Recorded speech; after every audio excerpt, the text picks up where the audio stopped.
Fala, meu aluno, minha aluna do Knapse, tudo bem com você?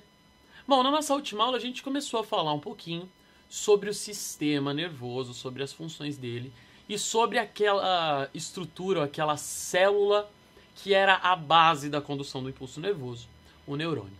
Nessa aula a gente vai continuar um pouquinho isso, porque a gente vai falar sobre como, de que forma esse impulso nervoso vai fluir ao longo do neurônio. É bastante importante saber isso.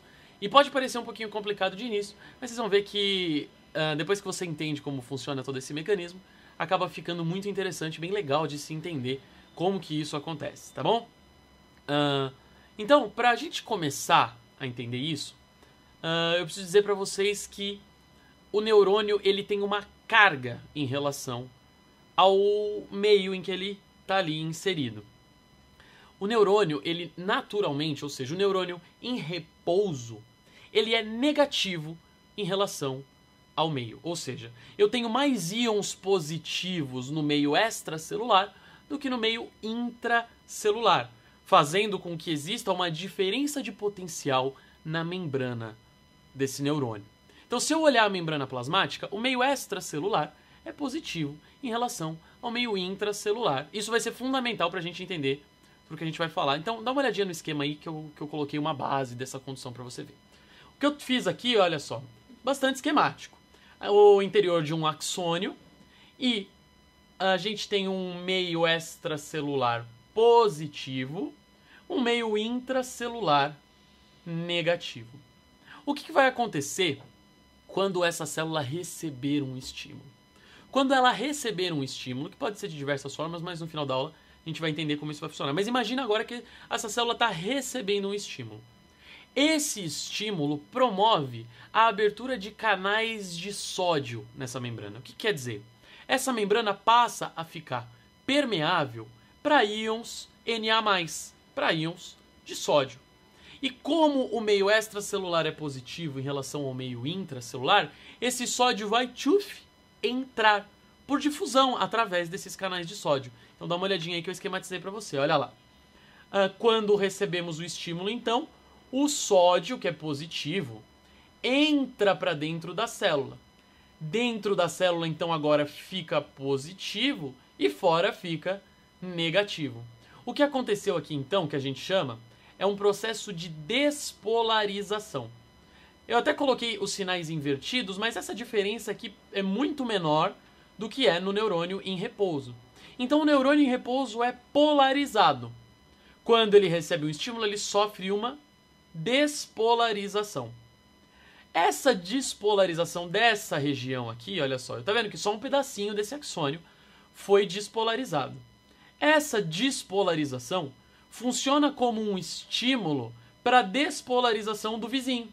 Então, essa despolarização abre canais de sódio aqui do lado. Só que o que vai acontecer? Um pouquinho depois da abertura do canal de sódio aqui nessa primeira porção, a gente tem abertura de canais para potássio. E a concentração de potássio dentro da célula é muito maior do que fora. Então, a abertura dos canais de potássio faz com que o potássio saia da célula. Então, perceba que num primeiro momento, entrou sódio nessa célula. Entrou sódio despolarizando a célula. E num segundo momento, saiu potássio, jogando carga positiva agora de volta para fora e repolarizando a célula.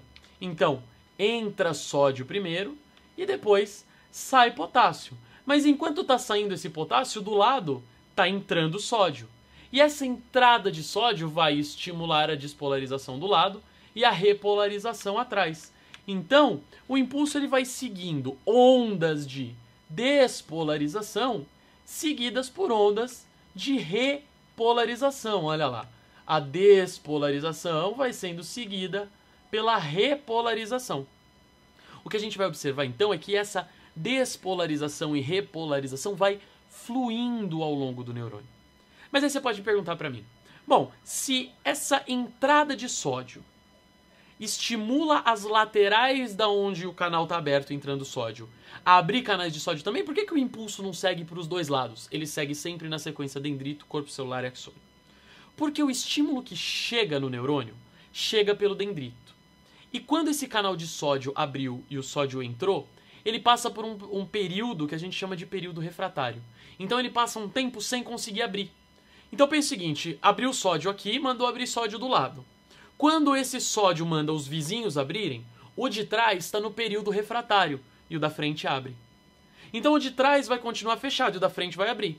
Quando esse da frente abrir, ele vai estimular o de trás e o da frente, só que o de trás está sempre no período refratário. E esse impulso vai seguir num caminho unidirecional, seguindo dendrito, corpo celular, axônio. Quando ele chega no axônio, ao invés dessa entrada de sódio estimular a abertura de canais de sódio de novo, ele estimula a abertura de canais de cálcio. Então a gente vinha, entra sódio, sai potássio, entra sódio, sai potássio, entra sódio, sai potássio, entra sódio, sai potássio. Quando chega no fim do axônio, entra cálcio ao invés de entrar sódio. E essa entrada de cálcio faz com que algumas vesículas ali dentro que contêm substâncias químicas se fundam com a membrana do axônio. E elas vão jogar no meio extracelular ali um tal de neurotransmissor, que é uma substância química. E o que acontece? O axônio de um neurônio, que está liberando o neurotransmissor, ele fica muito próximo do dendrito do próximo neurônio.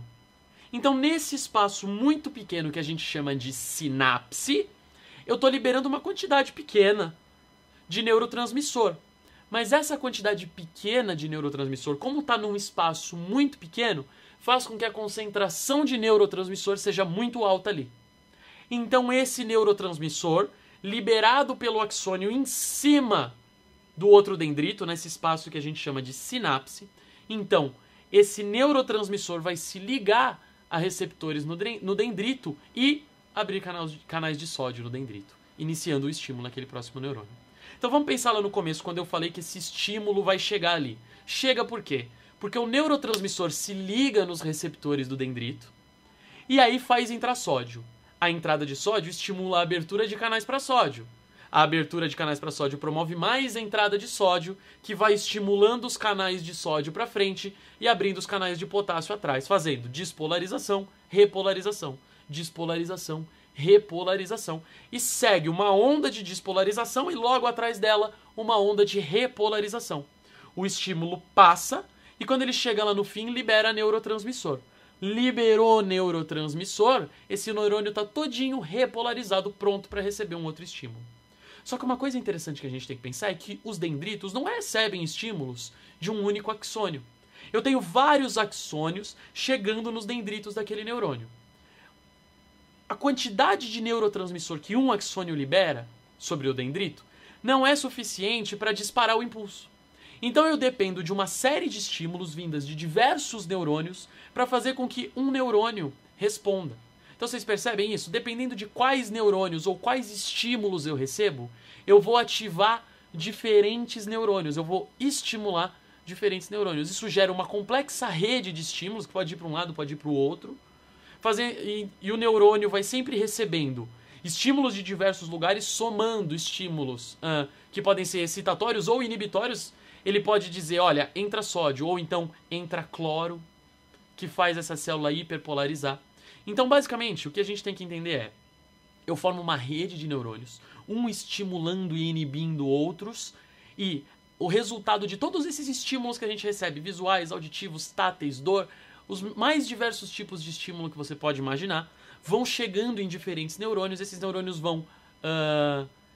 Por essa troca de íons, por essas ondas de despolarização e repolarização, por essas ondas de entra sódio, sai potássio, tomando as decisões e vendo para onde vai o estímulo ou para onde não vai o estímulo, para onde esse impulso vai ser conduzido, tá?